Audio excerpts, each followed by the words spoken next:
नमस्कार दोस्तों, एक बार फिर से मैं आशीष स्वर्णकार आपका बहुत बहुत स्वागत करता हूं अपने YouTube चैनल पर जिसका नाम है स्टार्टअप ज्ञान बाय आशीष। दोस्तों, आज के इस वीडियो के द्वारा मैं आपके साथ सबसे अहम मुद्दे से जुड़ी सभी महत्वपूर्ण जानकारियां साझा करने का प्रयास कर रहा हूं, जो आगे आने वाले समय में हमारे देश की अर्थव्यवस्था की गति की दिशा और दशा दोनों तय करेंगी। जी हाँ, मैं बात कर रहा हूँ हमारे माननीय प्रधानमंत्री जी के द्वारा अभी हाल ही में देश को कोरोना लॉकडाउन से होने वाली आर्थिक मंदी से उबारने के लिए जो ऐतिहासिक फैसले लिए गए हैं, उन सभी महत्वपूर्ण फैसलों में से कुछ हमारे एमएसएमई सेक्टर से जुड़े हैं, जिसको जानना हमारे लिए बेहद ज़रूरी है। चलिए विस्तार से समझते हैं। दोस्तों, सबसे पहले जान लेते हैं एमएसएमई सेक्टर क्या है। MSME stands for micro, small and medium enterprises, यानी कि सूक्ष्म, लघु एवं मध्यम उद्योग, जिसमें कुटीर एवं गृह उद्योग भी शामिल हैं। दोस्तों, सरकारी आंकड़ों के हिसाब से हमारे देश में कुल 45 लाख एमएसएमई यूनिट्स हैं। एमएसएमई सेक्टर देश की जीडीपी की ग्रोथ में 29% हिस्सेदारी रखता है। वहीं हम एक्सपोर्ट की बात करें तो एमएसएमई सेक्टर का कंट्रीब्यूशन 48% है। अब यदि मैं एम्प्लॉयमेंट की बात करूं तो हमारे देश के पॉपुलेशन का करीब 8 से 9% हिस्सा, यानी कि लगभग 12 करोड़ लोगों को एमएसएमई के द्वारा रोजगार दिया जाता है। इसलिए एमएसएमई देश की अर्थव्यवस्था की रीढ़ माने जाते हैं। अभी हाल ही में हमारी माननीय वित्त मंत्री जी द्वारा एमएसएमई की डेफिनेशन को इन्वेस्टमेंट एवं टर्नओवर के हिसाब से चेंज किया गया है। आगे आप इसी वीडियो में जानेंगे। दोस्तों, अब आगे बढ़ने से पहले मैं आपको माननीय प्रधानमंत्री जी के संबोधन की कुछ हाइलाइट्स बताना चाहूँगा, जिससे आपको और बेहतर समझने में मदद मिलेगी।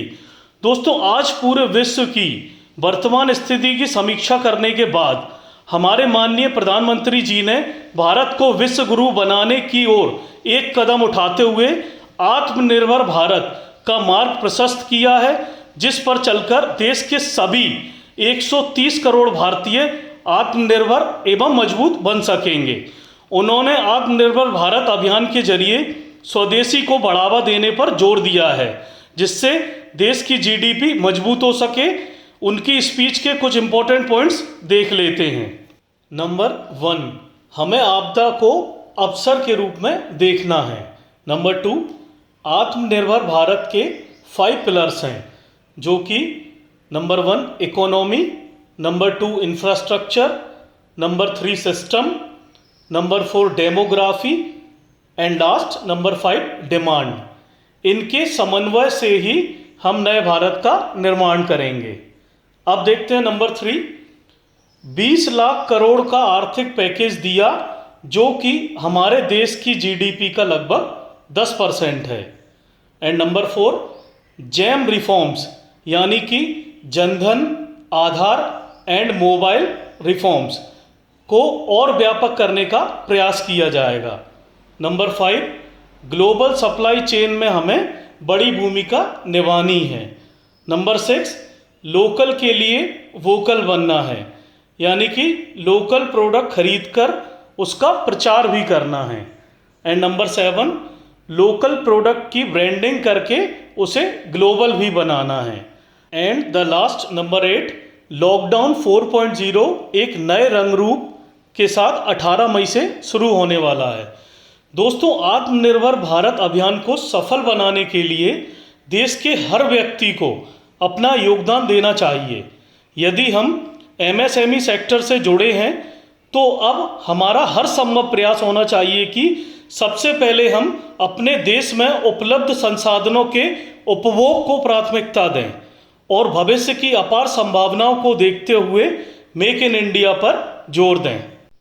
दोस्तों, जैसा कि हम जानते हैं कि इंडिया अपने आप में एक बहुत बड़ा उपभोक्ता बाजार है एवं विश्व के टॉप 5 लार्जेस्ट कंज्यूमर मार्केट वाले देशों में शामिल है। इसे हम एक अवसर के रूप में भी देख सकते हैं। दोस्तों, अब हम जान लेते हैं कि माननीय वित्त मंत्री जी के द्वारा एमएसएमई सेक्टर के लिए क्या क्या राहत पैकेज दिए गए हैं, इसका उल्लेख उन्होंने 6 स्टेप्स में किया है। नंबर 1, एमएसएमई को 3 लाख करोड़ का collateral free without guarantee automatic loan provide किया जाएगा, जो 4 वर्ष की अवधि के लिए होगा, जिसका प्रिंसिपल रीपेमेंट को 1 साल तक चुकाना जरूरी नहीं है। यह लोन आप 31 अक्टूबर 2020 तक अप्लाई कर सकते हैं। इसका लाभ 100 करोड़ तक के टर्नओवर वाली यूनिट्स ही ले पाएंगी। नंबर 2, लगभग 2 लाख एमएसएमई जो स्ट्रेस्ड हैं या एनपीए हैं, उन्हें 20,000 करोड़ का सबऑर्डिनेट डेब्ट फंड का फ़ायदा मिलेगा, जिससे वो फिर से शुरुआत कर सकते हैं। नंबर 3, जो एमएसएमई अच्छा कर रहे हैं और विस्तार करना चाहते हैं, उनके लिए फंड ऑफ फंड्स के जरिए 50,000 करोड़ की इक्विटी इन्फ्यूज़न किया जाएगा। इसके अलावा इससे अच्छा काम करने वाले एमएसएमई को आकार और क्षमता बढ़ाने का अवसर मिलेगा। इसके लिए 10,000 करोड़ रुपए का फंड ऑफ फंड्स सेटअप किया जाएगा। नंबर 4, दोस्तों, ज़्यादा से ज़्यादा लोगों को सहायता प्रदान की जा सके, इसके लिए सरकार ने एमएसएमई की डेफिनेशन को इन्वेस्टमेंट एवं टर्नओवर के हिसाब से चेंज किया है और अब मैन्युफैक्चरिंग यूनिट एवं सर्विस एंटरप्राइज दोनों का क्राइटेरिया सेम हो गया है। अब सबसे पहले हम बात करते हैं माइक्रो यूनिट यानी कि सूक्ष्म उद्योग। इसके तहत 1 करोड़ तक का इन्वेस्टमेंट और 5 करोड़ तक का टर्नओवर करने वाली यूनिट्स शामिल होंगी। अब देखते हैं स्मॉल यूनिट यानी कि लघु उद्योग। इसके तहत 10 करोड़ तक का इन्वेस्टमेंट और 50 करोड़ तक का टर्नओवर करने वाली यूनिट्स शामिल होंगी। अब लास्ट मीडियम एंटरप्राइजेस यानी कि मध्यम उद्योग। इसके तहत 20 करोड़ तक का इन्वेस्टमेंट और 100 करोड़ तक का टर्नओवर करने वाली यूनिट्स शामिल होंगी। इन कैटेगरीज के आधार पर ही इन्हें फ़ायदा मिल सकेगा। एंड नंबर 5, अब गवर्नमेंट प्रोक्योरमेंट में 200 करोड़ तक के टेंडर्स के लिए ग्लोबल टेंडर की अनुमति नहीं होगी। एंड द लास्ट नंबर 6, अब ई मार्केट लिंकेज और ई कॉमर्स के साथ एग्जीबिशन के लिए भी स्टेप लिए जाएंगे। इसके साथ ही सरकारी कंपनियों या पीएसयू में एमएसएमईज का जो भी पेंडिंग पेमेंट्स है उसे अगले 45 दिनों में क्लियर करने का प्रयास किया जाएगा। दोस्तों, सरकार का मानना है कि इन सभी स्टेप्स की मदद से मार्केट में लिक्विडिटी बढ़ेगी और परचेजिंग पावर भी इंक्रीज होगी। दोस्तों, एमएसएमई रजिस्ट्रेशन जरूर करा लें। यदि नहीं कराया है तो ऑनलाइन रजिस्ट्रेशन की लिंक मैंने डिस्क्रिप्शन बॉक्स में दे रखी है। अब हम बात करते हैं एक और महत्वपूर्ण जानकारी की, जो है कि हमारे गृह मंत्रालय ने बड़ा निर्णय लिया है कि 1 जून 2020 से देश भर की सभी CAPF कैंटीन्स में अब सिर्फ स्वदेशी उत्पादों की ही बिक्री होगी। इससे लगभग 10 लाख CAPF कर्मियों के 50 लाख परिजन स्वदेशी उपयोग करेंगे, यानी एक बड़ी शुरुआत हो चुकी है। चलिए दोस्तों, अब मैं आपको बताने जा रहा हूं कि यदि आप कोई नया बिजनेस या स्टार्टअप प्लान करने की सोच रहे हैं तो क्या क्या अपॉर्चुनिटीज़ हैं अब हमारे पास। दोस्तों, मैं अपने इस YouTube चैनल का थोड़ा दायरा बढ़ाकर इसमें माइक्रो यूनिट्स यानी कि सूक्ष्म उद्योग से जुड़े सभी दोस्तों को भी शामिल करना चाहूँगा।